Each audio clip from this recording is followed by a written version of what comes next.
शुरू करते हैं ब्रदर। सॉरी।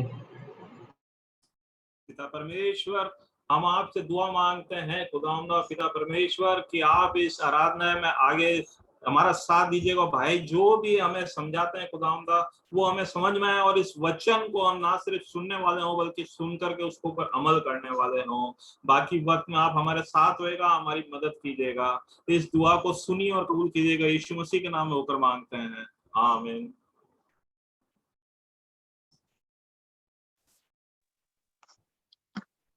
थैंक यू जीजा। आराधना को आगे बढ़ाते हुए मैं राजू आंटी से रिक्वेस्ट करती हूँ कि वो वचन पढ़ने में हमारी सहायता करें। Raju aunty, over to you.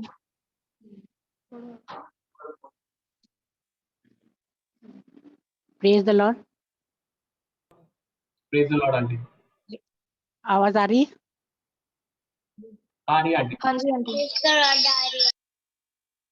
हम पवित्र वचन में से पढ़ेंगे नए नियम में से मत्ती रचित सुसमाचार उसका 6 बाब और 5वीं आयत से।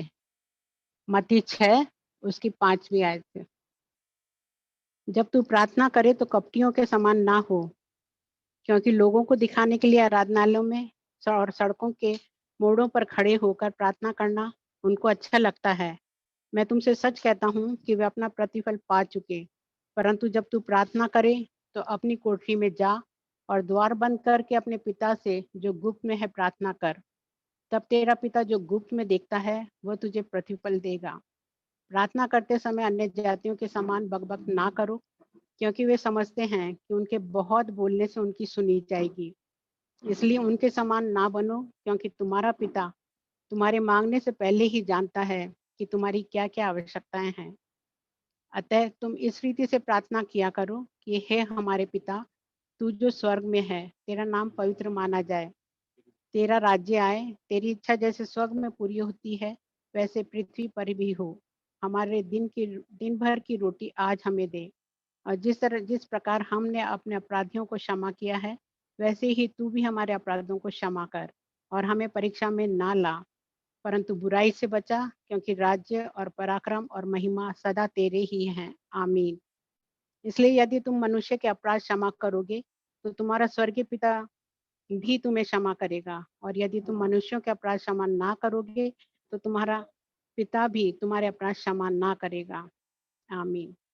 पवित्र वचन के पढ़े और सुने जाने पर आशीष। आमीन।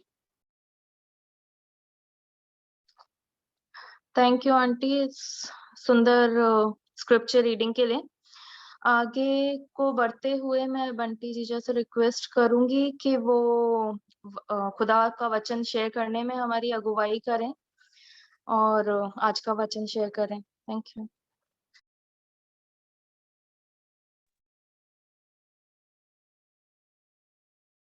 सबको जय मसीह की।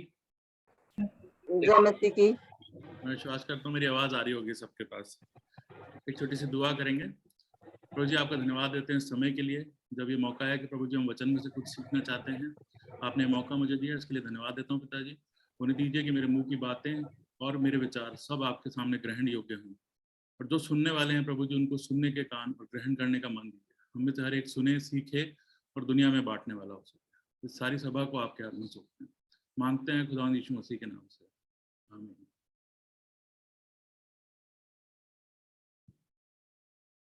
जय मसीह की सबको। पिछले हफ्ते हम लोगों ने बात की मूर्ति पूजा के बारे में, और मैं विश्वास करता हूँ कि इस हफ्ते में खुदा बाप ने हमारी मदद की होगी कि जो मूर्तियां अब तक हमारी जिंदगी में जाने और अनजाने तौर पे थी, उसको खुदा बाप ने ढूंढने में हमारी मदद की होगी, और हमने इतनी हिम्मत दिखाई होगी कि वो मूर्तियां जो अब तक हमारी जिंदगी में रही वो अब नहीं रही होंगी। और जब हमने इन सब चीजों की बात पिछले हफ्ते की तो हमने मूर्तियां अपनी जिंदगी से निकाल दी, हमने इमेजेस निकाल दी, रिचुअल्स हमें कुछ दिए नहीं गए ज्यादा, तो बचा क्या। और उसी बारे में जब हम अगर आज जो हम बात करने वाले हैं उसको देखें तो उसका कंटिन्यूएशन ही आप मान सकते हैं। और जो स्क्रिप्चर आज पढ़ा गया उससे आपको समझ में आ गया होगा कि हम किस बारे में बात कर रहे हैं। आज हम बात करेंगे दुआ के बारे में, प्रार्थना के बारे में, इंग्लिश में जिसे बोलते हैं प्रेयर। और मैं स्पेशली बच्चों से रिक्वेस्ट करूंगा कि आज मैं कुछ कुछ चीजें बताऊंगा, अगर आप नोट करो तो आपके लिए सारी जिंदगी काम आएंगी। तो अगर आपके पास पेन पेपर है तो आप उसको जरूर से ले लें। काफी लेंथी सा टॉपिक था, मैंने कोशिश किया उसको शॉर्ट करने की जितनी कर सकता था, और इसको अपन जल्दी जल्दी आगे चलेंगे। तो जो भी आप चाहें इसको नोट जरूर कर लें। एक छोटी सी कहानी से शुरू करूंगा। एक आदमी था साइमन नाम का, जो एक फैक्ट्री में काम किया करता था। जब वो फैक्ट्री में काम करता था तो उसकी फैक्ट्री के सामने एक चर्च था। उस चर्च में वो क्रिश्चियन था आदमी जो साइमन था, मगर उसको दुआ करनी आती नहीं थी, बचपन से कभी चर्च गया नहीं था, तो ज्यादा जानता नहीं था चर्च के बारे में। तो हुआ ये कि जब वो एक दिन अपने दोस्त के साथ उस चर्च में गया, और जब वो चर्च में गया तो उसे दुआ करनी आती नहीं थी, मगर उसको वहाँ का माहौल अच्छा लगा और उसको अच्छा लगा वहाँ आके। तो उसने क्या किया, इसे रूटीन बना लिया। तो रोज शाम को या दिन में जब भी उसे समय मिलता था तो वो चर्च जाया करता था। और जब चर्च जाता था तो वहां जाके सिर्फ एक लाइन बोलता था, hello Jesus, this is Simon. और वहां के पास्टर उसको देखा करते थे कि ये आता है और छोटी सी बात बोलता है, hello Jesus, this is Simon, और चला जाता है। क्योंकि उसे दुआ करना आता नहीं था, प्रार्थना के तरीके नहीं आते थे, तो वो सिर्फ इतना बोलता था, चले जाता था। कुछ दिन बाद ऐसा हुआ कि उसने आना बंद कर दिया। तो पास्टर को लगा कि ये आदमी इतने रेगुलर आता था और बड़ा अच्छा लगता था उसको देख के, ये अचानक से चला कहाँ गया। तो वो उसे ढूंढने के लिए निकले। तो पता लगा कि सामने वाली फैक्ट्री में वो काम करता है। तो वो सामने वाली फैक्ट्री में गए पूछने के लिए। जब वहां पहुंचे तो उन्हें पता लगा कि एक हादसा हुआ, एक एक्सीडेंट हुआ, और उसमें उसको काफी गहरी चोट लगी और वो हॉस्पिटल में है। तो जब वो हॉस्पिटल पहुंचे उससे मिलने के लिए, तो साइमन उनसे मिला, काफी रिकवर कर गया था, काफी चीजें ठीक हो गई थी। तो उसने क्या किया कि उस पास्टर ने क्या किया, उससे पूछा कि हुआ क्या था। बोले क्रेन मेरे ऊपर गिर गई थी और मेरी काफी शरीर में चोट लगी थी, और डॉक्टर्स ने जवाब दे दिया था कि मैं मर जाऊंगा, मैं बचूंगा नहीं। तो बोले आप बचे कैसे? बोले मुझे नहीं पता डॉक्टर्स ने मेरे लिए क्या किया, बट मैं ये जानता हूँ कि रात को जब मैं सो रहा था तो कोई आदमी मुझे दिखाई दिया अपने सपनों में, और बड़ा चमक रहा था उसका चेहरा। मैं उसका चेहरा तो नहीं देख पाया क्योंकि वो बहुत चमक रहा था, मगर उसने हाथ हिला के मुझसे बोला, hi Simon, this is Jesus. Praise the Lord. कहानी का सार ये है कि जब हम दुआओं की बात करते हैं, जब हम प्रार्थनाओं की बात करते हैं, तो अक्सर हम लोग इस मुंझरों में रह जाते हैं कि मैं दुआ घर में कैसे करूंगा, मैं दुआ लोगों के सामने कैसे करूंगा, मैं दुआ किसी मंच पे कैसे करूंगा। जबकि दुआ करना सबसे आसान काम है। एक सिंपल सा तरीका है, जैसे आप अपने पिता से बात करते हैं या आपने किसी भी फैमिली मेंबर से बात करते हैं, वो सिंपल कम्युनिकेशन जो है, जो आप खुदा के साथ करते हैं, उसको हम दुआ बोलते हैं। कोई लाग लपेट नहीं है इसके अंदर, कोई बहुत ग्लैमरस इसको करने की जरूरत नहीं है। हम लोग क्योंकि ऐसे माहौल से आते हैं जहाँ पे हिंदी, उर्दू और इंग्लिश तीनों मिलती हैं, तो हम अक्सर उर्दू जबान से जो दुआ की जाती है उससे बहुत ज्यादा इंप्रेस हो जाते हैं, या इंग्लिश के कभी बहुत ही अच्छे अच्छे शब्द इस्तेमाल किए जाते हैं तो इंप्रेस हो जाते हैं। मगर दुआ ऐसी नहीं है। दुआ वो है जो आपके दिल से निकली, विश्वास से निकली और डायरेक्ट निकली, परमेश्वर तक पहुंची, उसको हम दुआ कहते हैं। छोटे छोटे से कुछ फैक्ट्स हैं जो मैं आपको बताना चाहता हूँ कि बाइबल में लगभग 650 दुआएं मिलती हैं। अलग अलग लोगों के द्वारा 650 दुआएं की गई हैं, और ये 650 दुआएं जो की गई हैं, इनमें से लगभग 450 के जवाब हमें बाइबल में मिल जाते हैं। जब आप बाइबल पढ़ेंगे तो आप देखेंगे कि इसमें से 450 दुआओं के जवाब हमें वहीं मिल गए। लगभग 25 दुआएं यीशु मसीह करते हुए हमें दिखाई देते हैं। और पहली दुआ की अगर हम बात करें तो उत्पत्ति की किताब उसका 4था अध्याय और 26वीं आयत में पहली बार प्रार्थना का जिक्र किया गया। और वो निकालने की जरूरत नहीं, आप इसको बाद में पढ़ सकते हैं। वो रेफरेंस था जब शेत, जो आदम का बेटा था शेत, उसके जब बच्चा हुआ एनोश, तो उसके लिए लिखा है कि आगे से लोगों ने दुआ प्रार्थना करना शुरू किया। मतलब वहां से प्रार्थना का आरंभ बताया जाता है।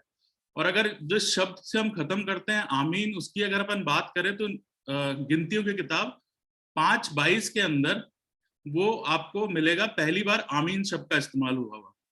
तो ये छोटे छोटे फैक्ट्स है जो मैं आपके सामने बताना चाहता था, और मैंने इसलिए बोला था कि बच्चे अगर इसको लिखेंगे तो इनकी लाइफ टाइम सब बच्चों के काम आएगी ये सारी चीजें। अब मैंने जैसे बोला कि दुआ क्या है, कुछ नहीं है, सिंपल कम्युनिकेशन है आपके और परमेश्वर के बीच में। और अगर हम over the period of time हम देखें कि कैसे दुआ थी या अलग अलग समयों पे प्रार्थनाएं कैसे की गई, तो सबसे पहले हम शुरुआत से देखें तो पुराने अहदनामे के अंदर परमेश्वर जो था सबसे पहले डायरेक्ट बात किया करता था। हम जानते हैं उत्पत्ति किताब में आदम और हव्वा से वो शाम के ठंडे समय में दिन के ठंडे समय में मिलने आया करता था और वहां पर वो आके उनसे बात किया करता था। तो अगर हम दुआ को अगर डायरेक्ट कम्युनिकेशन मांगते हैं तो ये भी एक फॉर्म ऑफ दुआ थी, प्रार्थना थी, जिसको हम मान सकते हैं कि ये प्रार्थना हुई। उसके बाद आगे हम देखते हैं कि जब उनके बच्चे हुए वो अदन की वाटिका से निकाल भी दिए गए, तब भी परमेश्वर उनसे और उनके बच्चों से बात करने के लिए बात किया करता था। आता था या नहीं आता था पता नहीं, पर उनसे बात वो करता था, एक फिक्स समय पे वो बात करता था। उसके बाद अगर अपन आगे चलते जाते हैं तो कुछ स्पेसिफिक लोगों से परमेश्वर ने बात की है। मूसा से की है, अब्राहम से की है। बहुत ज्यादा डिटेल में नहीं है कि जनरल पब्लिक से वो बात करते थे या नहीं करते थे, मगर कुछ कुछ लोगों से वो बात किया करते थे। उसके आगे हम बढ़ जाते हैं तो न्यायी रखे गए, उसके आगे राजा हुए, और राजाओं से भी बात करना जब उन्होंने बंद कर दिया तो उन्होंने नबी हुए जिनसे वो बात किया करते थे। और पुराने नियम में ये सारे तरीके थे जिनसे वो बात करते थे। और उसके बाद पुराने नियम के बाद जो एक पीरियड आता है लगभग 400 सालों का, जिसमें परमेश्वर ने अपनी तरफ से कोई बात नहीं की, ना तो कोई एंजल उनकी तरफ से आया, ना कोई उन्होंने खुद किसी से बात की। तो वो 400 साल का जो टाइम है वो साइलेंट पीरियड कहलाता है, जिसमें किसी तरह की कोई बातचीत परमेश्वर के द्वारा नहीं की गई। और अगर आखिरी बार हम बात देखें कि जो परमेश्वर ने डायरेक्टली बात की, उसके जो दूत थे वो आते थे, मरियम से भी बात की उसने, और भी लोगों से बात की है, मगर परमेश्वर डायरेक्टली जो कन्वर्सेशन करते थे, अगर वो लास्ट टाइम हम देखें तो यीशु मसीह का जब बपतिस्मा हुआ तो जब आसमान खुल गया और उसने बोला कि ये मेरा प्रिय पुत्र है, वो लास्ट कम्युनिकेशन था जब परमेश्वर ने डायरेक्टली लोगों से बात की। और उसका रीजन ये था क्योंकि बाद में यीशु मसीह को वो जगह दे दी गई जिससे हम इंटरसेशन कहते हैं, जिसको मध्यस्थता बोलते हैं, और यीशु मसीह के द्वारा सारी बातें हम तक पहुंचने लगी। और उसके बाद उनके लोग आए और जो प्रार्थना का सिलसिला था वहां से शुरू हुआ। अब हम प्रार्थना जब करने बैठे हैं तो मैंने यही बोला कि बहुत सारे रीति रिवाजों में हम लोग ना फंसे, क्योंकि हमारा जो धर्म है, हमारा जो विश्वास है, फेथ है, रिलीजन है, इसके अंदर हमें बहुत सारे रिचुअल्स नहीं दिए गए। रिचुअल्स के नाम पे आपको क्या मिला है? प्रीति भोज, और दूसरा क्या था? प्रीति भोज और एक तो प्रीति भोज मिला और एक बपतिस्मा संस्कार हमें मिला है। इसके अलावा मेरी नजर में ऐसा कोई रीति रिवाज हमें यीशु मसीह ने नहीं दिया जो हमें करना चाहिए, जिसे फॉलो करना चाहिए। हाँ, उसने हमें दुआ करना जरूर सिखाया है, और दुआ रिचुअल भी बोल सकते हैं, दुआ आप अपनी जिंदगी का वे ऑफ लाइफ भी बोल सकते हैं, दुआ अपनी जिंदगी भी बोल सकते हैं, आप इसे कुछ भी बोल सकते हैं, वो यीशु मसीह ने हमें सिखाया है। अब क्योंकि मैंने बोला कि हमें बहुत सारे रिचुअल्स में, ट्रेडिशंस में, तरीकों में पढ़ने की जरूरत नहीं है, बहुत सिंपल तरीका है। तो कई बार हम देखते हैं कि हम चर्चेस में जाते हैं तो कोई हमें बोलता है खड़े होकर दुआ करो, कोई बोलता है हाथ उठा के दुआ करो, कोई बोलता है नील डाउन होकर दुआ करो। तो क्या सही तरीका है? पोस्चर्स क्या है? देखिए, बाइबल जो है इन सारे पोस्चर्स को सही मानती है, और मेरा मानना है कि दुआ किसी भी तरीके से कर दी जाए उसे बाइबल या हम या परमेश्वर कभी गलत नहीं मानेगा। पोस्चर्स की जहां तक बात है तो आप अगर नोट करना चाहें तो कर सकते हैं। बैठे बैठे जो पोस्चर है बैठे बैठे दुआ करने के लिए, उसके लिए दूसरा सैमुएल उसका 7 और 18, दूसरा सैमुएल 7 और 18 के अंदर आपको मिलेगा कि बैठे हुए दुआ के लिए वहां पे बताया गया है। उसके बाद स्टैंडिंग पोजीशन की अगर अपन बात करें तो मरकुस की इंजील 11:25 में बताया गया कि खड़े होकर भी दुआ की जा सकती है। फिर अगर आप घुटनों के बल जाके दुआ करने की बात करते हैं तो लूका 22:41, लूका की इंजील 22 और 41, उसके बाद दूसरा इतिहास उसकी 6:13, और दानियल नबी की किताब 6 और 10, ये आप नोट कर सकते हैं, या आप उसको बाद में भी पढ़ सकते हैं, जिसमें आपको बताया गया है कि आप घुटनों के बल जाके प्रार्थना कर सकते हैं। उसके बाद अपने चेहरे को जमीन पे टच करके दुआ करने का जो तरीका है, या अपने चेहरे को नीचा करके जो दुआ करने का तरीका है, वो भी हमें बाइबल में मिलता है। मत्ती की इंजील 26 और उसका 39, 26:39, उसके अंदर आप देख सकते हैं। और मरकुस की इंजील 14 और 35, उसमें भी आप देख सकते हैं कि अपना चेहरा जमीन पे टच करके भी दुआ की जाती है। उसके बाद हाथ उठा के, जो आजकल सबसे ज्यादा फेमस तरीका है, जो लोग दिखाना चाहते हैं उनके लिए सबसे आसान तरीका है कि हाथ उठा के दुआ करने के लिए हम गाने भी गाते हैं। तो हाथ उठाने वाली जो दुआ है वो 1 तिमोथियुस उसका 2 अध्याय 8वीं आयत के अंदर आपको वो मिल जाएगा। तो मैंने आपको ये मोटा मोटा 5 तरीके बताए और मुझे नहीं लगता कि इसके अलावा कोई और तरीके हो सकते हैं जिस तरीके से दुआ की जा सकती है। मगर अगर आप कोई नया तरीका भी खोज लेते हैं, अगर आप बीमार हैं और आप बिस्तर से नहीं उठ सकते, अगर लेट के भी दुआ कर रहे हैं तो वो दुआ भी सुनी जाएगी। मगर मैंने आपको बताया कि बाइबल इन सारे तरीकों को अप्रूव करती है। इसके बाद हम बात करें तो हमें प्रार्थना क्यों करनी चाहिए, प्रार्थना की जरूरत क्या है, हम क्यों करें प्रार्थना। तो उसके लिए सबसे आसान जवाब यह है क्योंकि यीशु मसीह ने प्रार्थना की थी। यीशु मसीह प्रार्थना किया करते थे। मैंने आपको बताया कि बाइबल में लगभग 25 रिकॉर्डेड दुआएं हैं जो कि यीशु मसीह ने खुद की थी। और दूसरी बात यह है कि यीशु मसीह ने जो आज आयतें हमने पढ़ी अभी तक, उसको हम वापस रिपीट करेंगे, पर जो आयतें अभी पढ़ी मम्मी ने, उसमें आप देख सकते हैं कि उसमें यीशु मसीह खुद दुआ करना हमें सिखा रहा है। तो ये रीजन है कि हमको दुआ करनी चाहिए। इसके अलावा इफिसियों की किताब, उसका 6वां अध्याय, अगर आप उसमें पढ़ेंगे 11 से 10 या 11वीं आयत से लेकर 18वीं आयत तक, तो वहां पर आपको हथियार दिए गए हैं, आत्मिक युद्ध लड़ने के हथियार दिए गए हैं। और जहां वो हथियार खत्म होते हैं उसके बाद की जो वर्ड्स है उसके अंदर लिखा है कि आप आत्मा में प्रार्थना करते रहिए, रेगुलर करते रहिए। तो जहां पे हथियारों की बात हो रही है, जहां पे आत्मिक युद्ध की बात हो रही है, जहां पे हथियार लोगों ने आपने पहन लिए हैं, लड़ाई करने के लिए आप जा रहे हैं, तो जब आप वहां पहुंचने वाले हैं तो उससे पहले, उस दौरान और उसके बाद भी आपको प्रार्थना करने के लिए बोला जा रहा है। तो ये इंपॉर्टेंस है कि हमें प्रार्थना क्यों करनी चाहिए। एक व्यक्ति थे सीएस लुइस करके, सॉरी, अगर आप इनके बारे में जानते हैं तो ये बहुत बड़े डायरेक्टर थे, हॉलीवुड मूवीज के डायरेक्टर थे। और एक शैडो लैंड करके एक मूवी थी, अगर आप क्रिश्चियन मूवीज में इंटरेस्टेड है तो आप उसको देख सकते हैं। शैडो लैंड मूवी थी, बड़ी क्रिश्चियन मूवीज भी बनाया करते थे। मगर सीएस लुइस जो सबसे ज्यादा फेमस हैं वो अपनी सीरीज के लिए फेमस हैं, जो क्रॉनिकल्स ऑफ नार्निया, आप सब जानते हैं, नार्निया नाम से जो मूवी आई थी, हॉलीवुड मूवी, वो उसके डायरेक्टर थे और बड़े विश्वासी व्यक्ति थे। और जब ऐसा हुआ 1956 में उनकी शादी हुई, और जब उनकी शादी हुई तो उनकी पत्नी सिर्फ 4 साल बाद चल गुजरी, उसकी डेथ हो गई। और क्योंकि वो पति पत्नी बड़े विश्वासी थे तो कुछ लोग ऐसे भी थे कि यार तुम विश्वास तो बहुत करते थे, दुआएं तो बहुत करते थे, मगर फिर भी तुम्हारी पत्नी चली गई इतनी जल्दी, तुम्हारे खुदा ने कुछ नहीं किया। तो उस समय पे एक दोस्त उनका आया और वो उनको टीज करने लगा कि तुम बहुत दुआएं करते हो और तुम्हारी दुआएं सुनी नहीं जाती, और तुम क्या करना चाहते हो इतनी दुआएं करके, और वो टीज करने लगा। तो एक बड़ा फेमस डायलॉग है, इंग्लिश में है, मैं इसको पढ़ना चाहूंगा, जो उन्होंने बोला अपने दोस्त को समझाने के लिए। I pray because I can't help it. मैं दुआ करता हूं क्योंकि मैं अपने आप को रोक नहीं पाता हूं। I pray because I am helpless. मैं अपनी मदद नहीं कर पाता, मैं अपने को चाहूं भी रोकना तो मैं रोक नहीं सकता, मैं अपनी मदद नहीं कर पाता हूं, मैं मजबूर हूं दुआ करने के लिए। I pray because the need flows out. मैं दुआ करता हूं क्योंकि उसकी जरूरत मेरे अंदर से बाहर बहती है। जब मटका भर जाता है, कोई बर्तन भर जाता है तो वो बहने लगता है, तो वो इतनी अंदर भर जाती है मेरे कि वो बाहर आने लगती है। Flow out of me all the time, walking और स्लीपिंग। चलते टाइम, सोते टाइम, हर काम करते समय वो मेरे अंदर से बहती रहती है। और it does not change my God but it changes me. दुआ करने से मेरा परमेश्वर नहीं बदल जाता है, मगर मैं बदल जाता हूँ। अक्सर हम दुआ जब करते हैं तो हम लोग कोशिश करते हैं कि परमेश्वर क्या सोच रहा है, क्या वो हमारे लिए करना चाहता है, हम उसको बदलना चाहते हैं। मगर दुआ करने से परमेश्वर नहीं बदलता है, उसके प्लान नहीं बदलते हैं, मगर हम प्रिपेयर हो जाते हैं।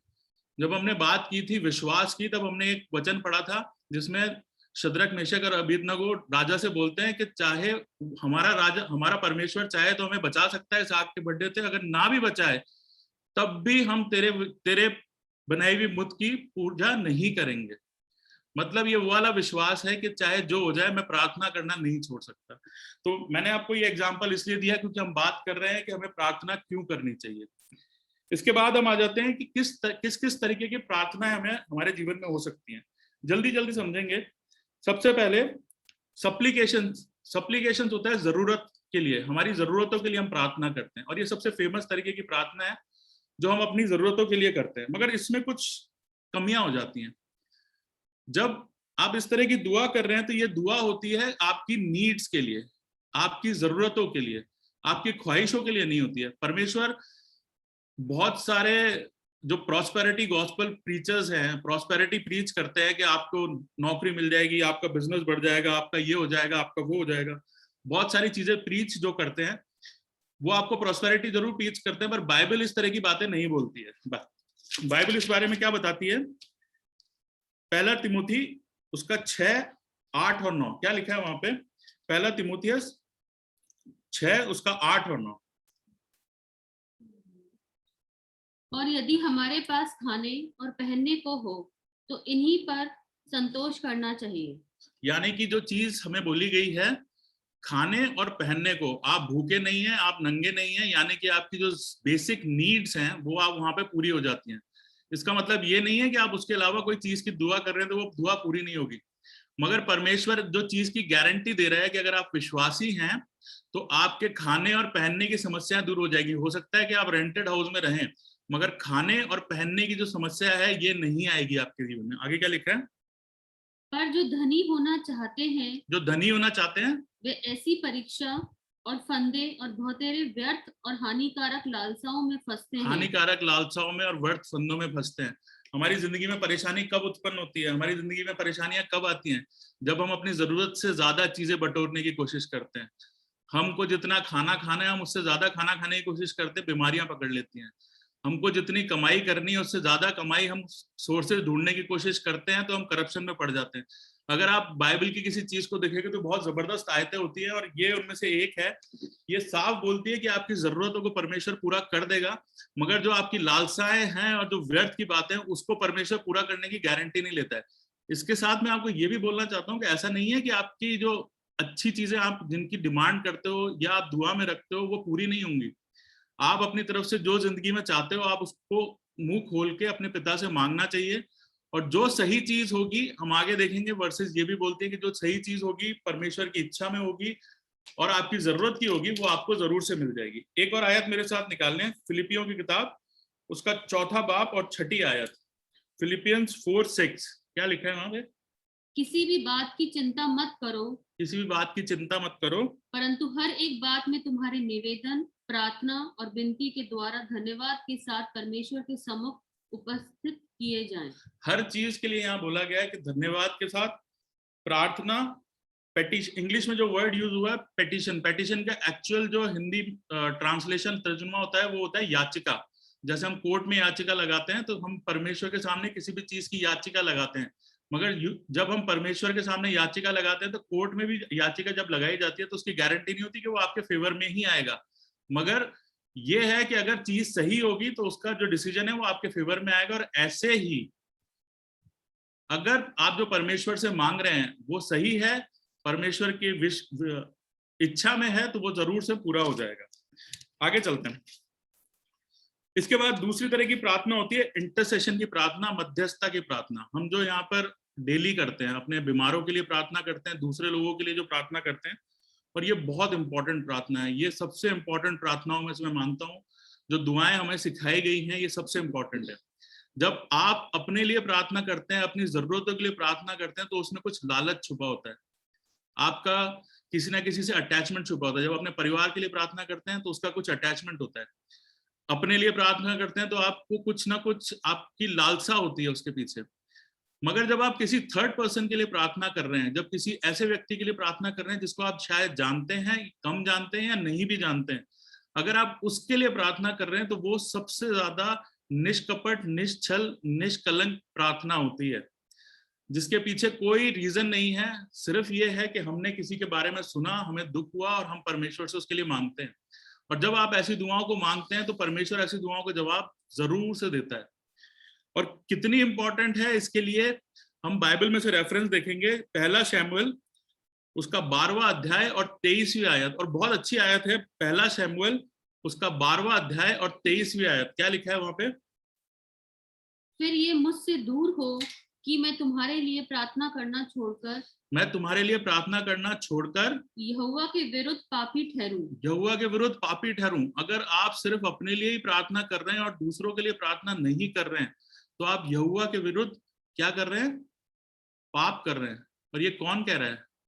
ये one of the highest known, better known prophets यशाया कह रहा है।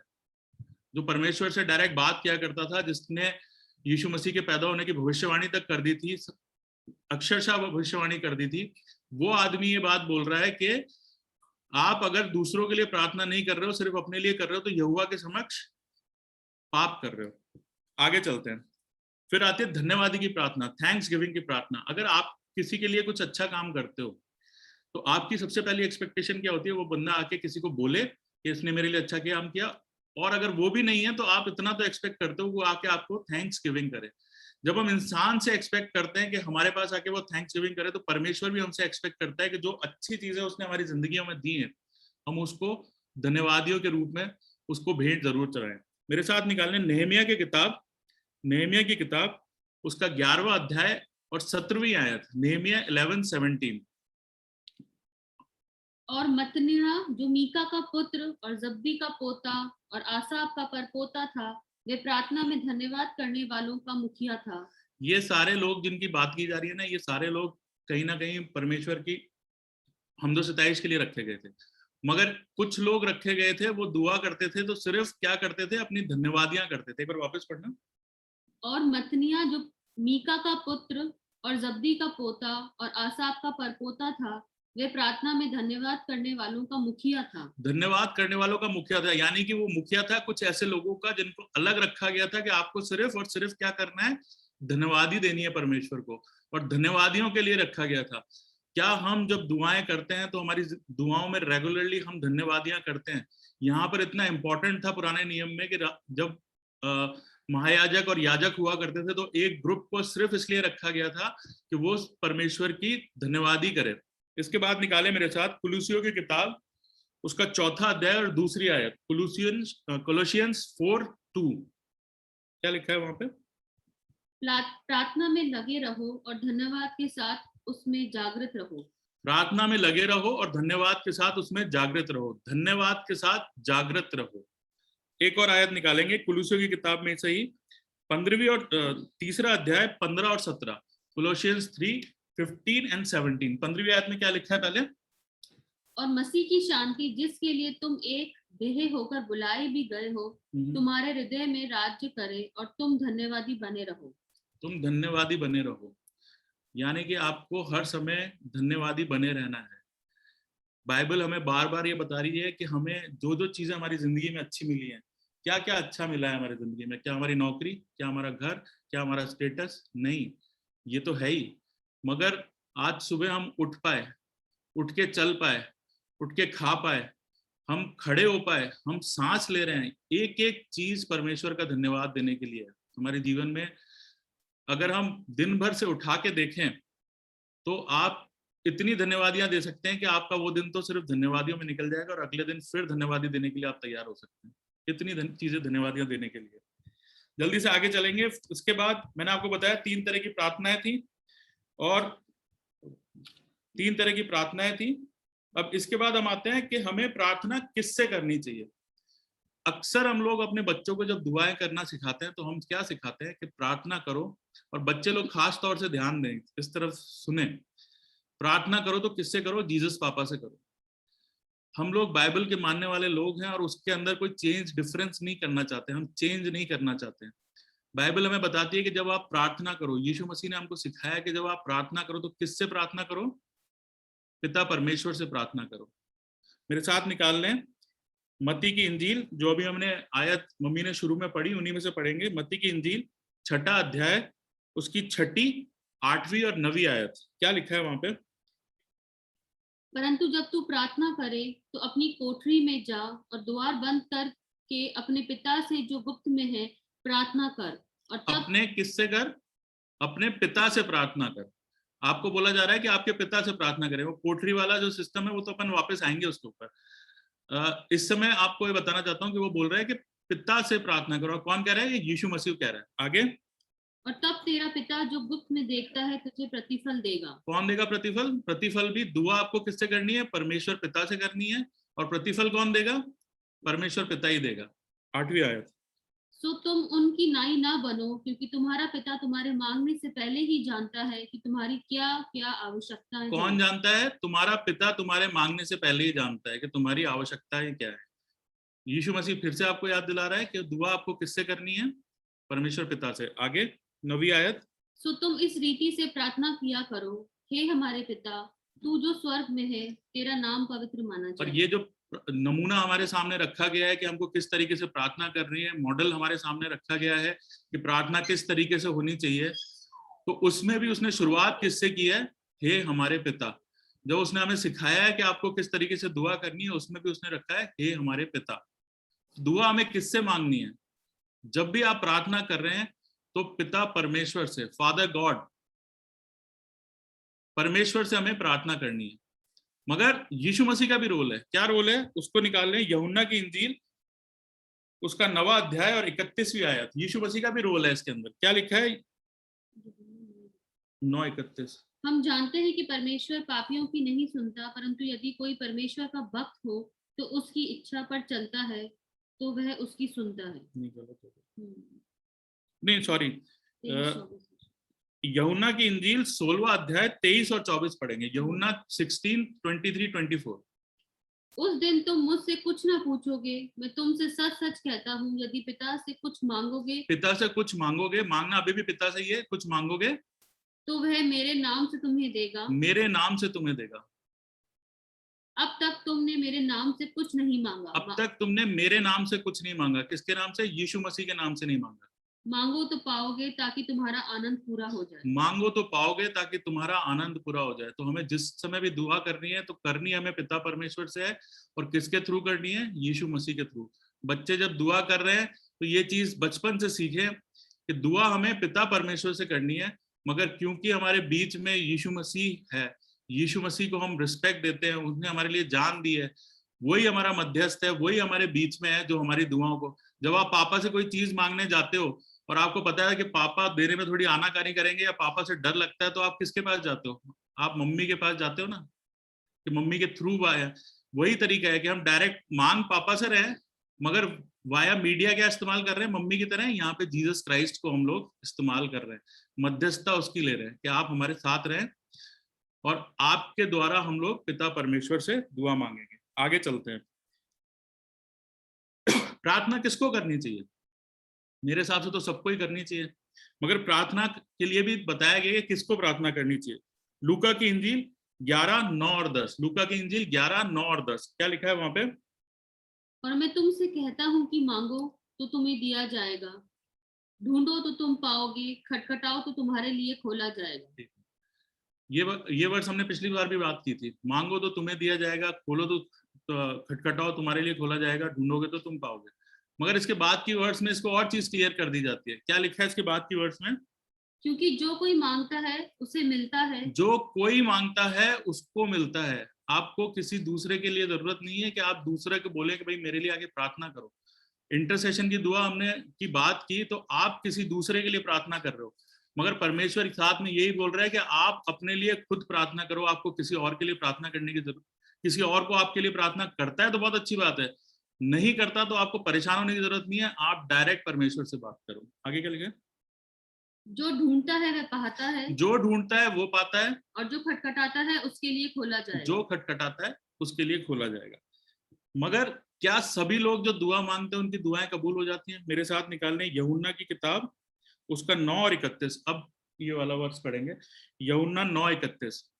हम जानते हैं कि परमेश्वर पापियों की नहीं सुनता, हम जानते हैं कि परमेश्वर पापियों की नहीं सुनता, परंतु यदि कोई परमेश्वर का भक्त हो और उसकी इच्छा पर चलता है तो वह उसकी सुनता है। परमेश्वर का भक्त है और उसकी इच्छा पे चलता है तो वो उसकी जरूर सुनता है। मैं आपको इस वाली डिबेट पे नहीं जाएंगे कि मैं हर कोई दुआ करना ही छोड़ दे कि मैं तो पापी हूँ, मैंने तो पाप किया है, मेरे से बड़ा तो पापी कोई है ही नहीं, मेरे से तो आज पाप हो गया था, मैं दुआ करके क्या करूँ। इस डिबेट पे अभी नहीं जाएंगे, ये अलग टॉपिक है।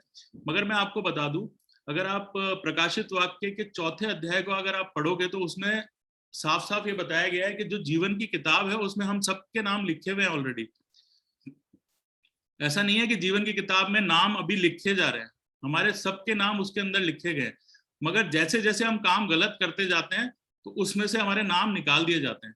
मगर उस नाम के निकालने से पहले भी एक प्रोसेस है रिपेंटेंस का। अगर आपसे गलती हुई है तो आप माफी मांगे, परमेश्वर के ऊपर विश्वास करें, उस चीज को ना दोहराएं, तो आपका नाम उस किताब में से नहीं निकलेगा। मैं छोटी सी बात आपको समझा दी है।